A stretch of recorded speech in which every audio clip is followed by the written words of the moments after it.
Et on commence ce feuilleton en 2012 avec Michelle Obama qui a reçu le soutien de la chanteuse Beyoncé avec le clip Move Your Body pour l'aider dans sa campagne contre le surpoids. Et oui, une chanson visiblement du goût de la première dame, la preuve en images lors de sa visite dans une école de Washington, c'était hier.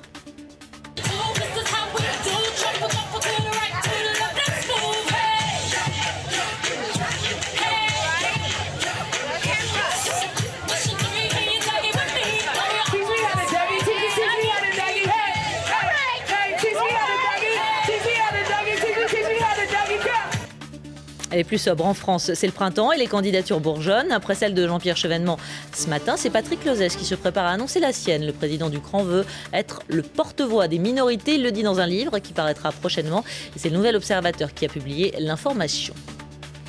Alors serait-ce cette multiplication des candidatures, en tout cas à gauche comme à droite, règne comme une sorte de confusion. Le centriste Marc-Philippe Daubresse, lui, ne s'y retrouve carrément plus.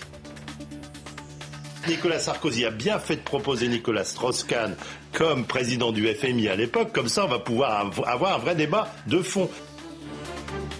Et la suite des petites affaires politiques, c'est avec vous Benjamin Oulassène, bonsoir.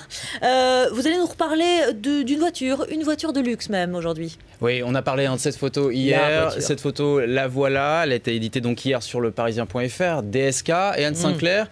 Autour d'une Porsche. Alors ça a suscité beaucoup de réactions bien sur entendu. Twitter, sur les réseaux sociaux. On a parlé du grand retour de la gauche caviar.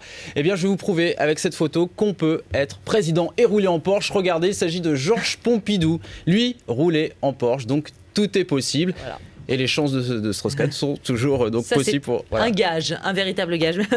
On sait depuis hier, information BFM TV RMC, que DSK se présentera. Mais du côté de Nicolas Sarkozy, c'est plutôt le flottement. Hein. Ouais, dans l'entourage de Nicolas Sarkozy, on explique que seul le président peut prendre sa décision. Alors on se réfugie derrière son intuition. Comme Éric Besson qui explique et qui parle de son 6e sens marocain.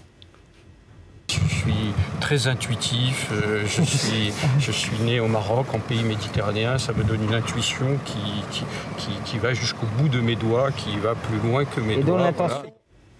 Et puis au PS, un candidat qui croit à toutes ses chances et qui reste déterminé, c'est Arnaud Montebourg. Oui, il y croit tellement qu'après son livre, il lance un clip de campagne.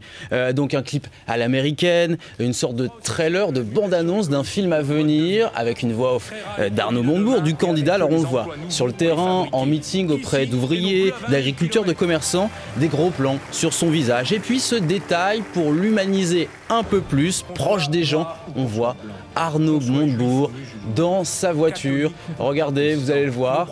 Et il fait un créneau.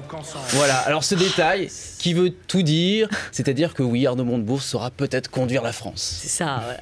Ça c'est de l'image. Merci beaucoup Benjamin Oulassène. Rendez-vous demain, même heure, même endroit.